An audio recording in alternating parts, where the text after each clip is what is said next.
This quote should absolutely terrify you. Our capacity for critical thinking has led to some of the most innovative and life changing inventions in history. Our lives have gotten longer, our health has improved dramatically, maternal and infant mortality rates have plummeted, and we have access to more knowledge than our ancestors could have ever dreamed of. But for all of that progress, we have finally reached a point where that trajectory might stop completely. Critical thinking is under attack, which means the human race is under attack. And what's more unsettling is that this represents a fundamental transformation in how we think. And philosophers have been warning us about this for decades. In 1964, philosopher Herbert Marcuse published One Dimensional Man, and in it, he claimed that advanced industrial society had created a new form of totalitarianism. And instead of gulags and secret police, it controlled people through what he called technological rationality, a way of thinking that had become so dominant that we could not even recognize it as a form of control. But what makes this important is that he was not describing what technology does to us. He was describing what happens to thought itself when everything becomes optimized. Listen to how he puts it. The distinguishing feature of advanced industrial society is its effective suffocation of those needs which demand liberation, while it sustains and absolves the destructive power and repressive function of the affluent society. But what does that mean? Marcuse is saying that the system gives us everything we want: entertainment, convenience, instant gratification, but it's also destroying our ability to want anything fundamentally different. He calls this repressive tolerance. The system tolerates everything, absorbs everything, precisely because it knows that nothing we do within the system can challenge it. And he argued that technological rationality reduces everything to questions of efficiency and optimization. Like, can it be measured, quantified, or streamlined? And if the answer is yes, then it becomes real. If no, then it gets dismissed as irrelevant or simply sentimental. And once this way of thinking takes hold, we lose the power of negative thinking, the ability to imagine a fundamental alternative to the current order. He says, under the rule of a repressive whole, liberty can be made into a powerful instrument of domination. The range of choice open to the individual is not the decisive factor in determining the degree of human freedom, but what can be chosen and what is chosen by the individual. Or, in other words, you can choose between infinite options on Netflix, but you've lost the ability to question whether the entire framework of choice might be the problem. You are free to consume whatever you want, whenever you want, but you've also been stripped of the capacity to step back and ask whether perpetual consumption is what you really should want in the first place. And this is where social media and the modern era becomes the perfect expression of Marcuse's nightmare. Every platform is designed around metrics: likes, shares, views, engagement. So everything is quantified and optimized to be measured. The algorithm learns what keeps you scrolling and what triggers your emotions, and it gets better at it every single day.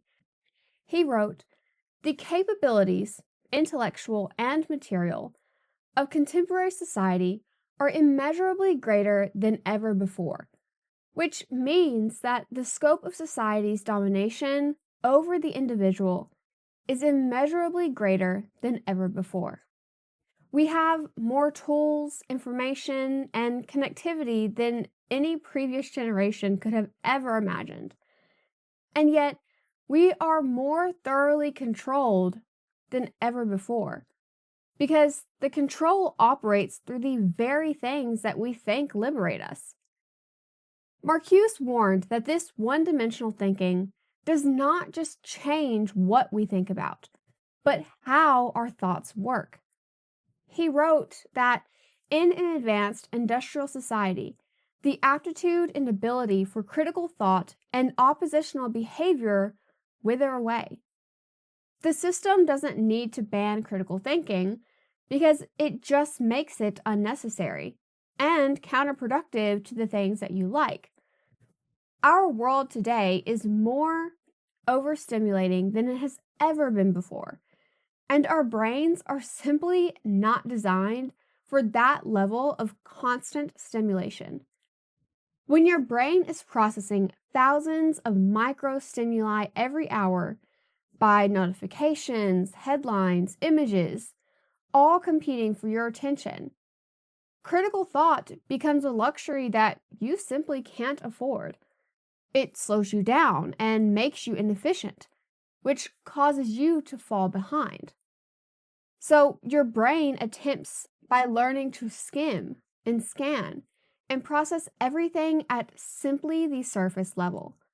You take in the information and you react, but then you move on. Slowing down to do a proper analysis becomes actively detrimental to your ability to function. And this is not theoretical. We can see it happening in real time through literacy statistics. According to the National Assessment of Educational Progress, only 37% of American high school seniors are proficient readers. That means nearly 2/3 of graduating seniors cannot read complex texts and draw sophisticated inferences from them. But these statistics don't tell us the most disturbing part. It's not just that people can't read well. It's what a less literate society looks and sounds like. Political discourse is reduced to slogans that fit on hats. Conspiracy theories sound plausible because people can't think for themselves and distinguish between correlation and causation. It's scientific findings rejected because the explanation is no longer than a tweet. And history is forgotten because reading a book feels impossible when your attention span has been shattered by algorithmic content delivery. A less literate society does not just have less knowledge to go around. It has a fundamentally different relationship with truth. When you can't read deeply, then you can't follow complex arguments. And when you can't do that, then you cannot distinguish between good and bad reasoning. And the truth becomes distorted. It's simply whatever feels right to you and confirms what you already believe, whatever the algorithm shows you the most often. And this brings us to Neil Postman, who in 1985 published Amusing Ourselves to Death. Postman opened with a comparison that has become even more relevant with time. We had been worried about the wrong dystopia. Everyone was reading 1984, terrified of a future where totalitarian governments would ban books and control information. But Postman argued that we should have been reading Brave New World instead. And we've talked about this in previous videos, but just to recap, in Huxley's vision, books wouldn't need to be banned because people simply wouldn't want to read them, and information wouldn't be suppressed, but simply drowned out by a sea of irrelevant data. And today, that is exactly what has happened. Postman's central argument was simply that the medium is the metaphor. The medium through which we receive information shapes and ultimately limits what kind of content can exist in the first place. And that medium cannot sustain long-form argument because it needs to keep you watching through commercial breaks and needs to compete with other channels, and most certainly needs to be visually interesting even when the subject matter isn't inherently visual. So, yes, everything becomes theater and education dwindles. Everything has to compete for your attention in the same area using the same tools. And once everything is entertainment, the distinction between truth and fiction starts to collapse. And what Postman understood at the time, and what we're still only now beginning to process, is that when the form of communication changes, the nature of thought does as well. In the age of print, public discourse was structured by the demands of reading. To participate in political life meant being able to follow sustained written argument and to track logical development across pages and chapters, and most importantly, to hold multiple competing ideas in your head and evaluate them against each other. Reading actually requires some skill. You have to sit still, focus your attention, follow the development of an idea over time, tolerate ambiguity while the argument builds, and resist distraction. Print culture trained people's minds for exactly this kind of sustained analytical thinking, because engaging with written text requires and thereby develops these capabilities. This is why Lincoln and Douglas could debate for 3 hours and hold an audience's attention. The 19th century Americans were not super smart human beings, but print medium had trained them to follow extended logical argument and to sit with complexity. The medium shaped the thought, and the thought shaped what was possible in public life. But TV shortened that, and social media absolutely destroyed it. Even long-form content on YouTube has to front-load its hook in the first 3 seconds, or the algorithm punishes it by not showing it to anyone.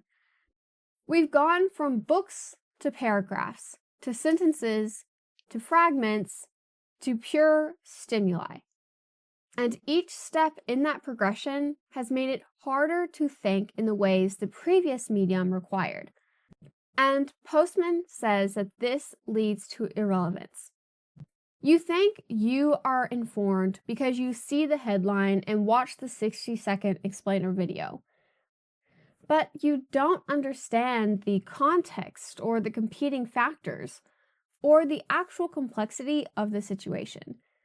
You just have the emotional residue of having encountered something. And that emotional residue is enough to make you feel like you know what's going on, even though you fundamentally do not. And this is why the earlier point about overstimulation is so precise. Overstimulation is the system working exactly as designed. Your brain taking a surface level reading of everything and moving on is not a failure of will or discipline.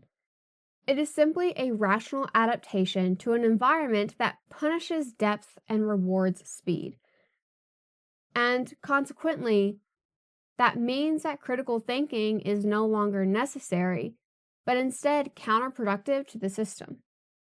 And when you put this all together, a world where deep analysis is not dying because people are lazy or stupid, but because the entire technological media environment has been structured to make sustained analysis impossible.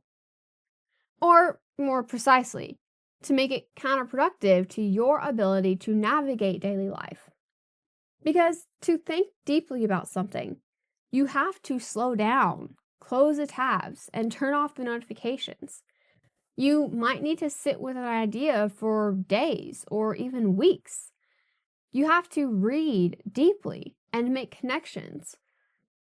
And all of this requires you to step outside the flow of stimuli, to resist the pull of the next thing, and to sacrifice optimization for understanding. The system punishes depth, because depth takes time, and the more time spent thinking is time not spent producing, consuming, engaging, and optimizing. But on the flip side, if we don't do this, the more we engage and optimize, the harder it becomes to do anything else. The neural pathways for sustained attention atrophy, the cognitive muscles for critical thinking weaken, and the capacity to sit with difficult ideas without immediate resolution fades very quickly.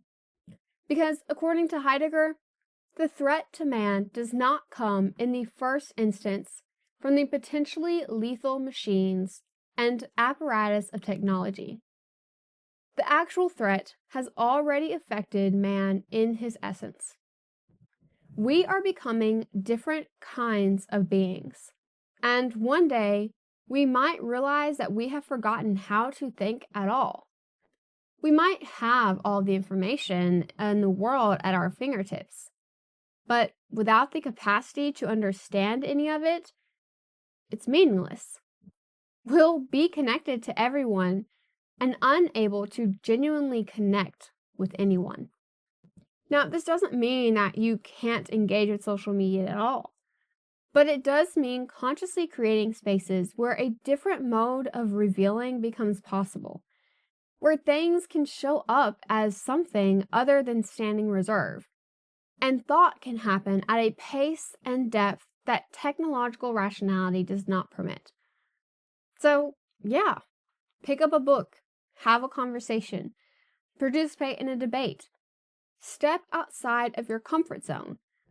Because the more you scroll on social media and engage with the content, the more you make yourself a commodity. And just remember that once we lose the ability to think deeply and critically, to question things, and to imagine genuinely different possibilities, then we lose something essential to what makes us human: our ability to ask whether any of this is actually worth doing. But for those of you who do not want to lose your ability to critically think, be sure to like, comment, and subscribe to this channel, because that is what this channel is dedicated to. And with that said, thank you guys so much for watching, and I will see y'all next time.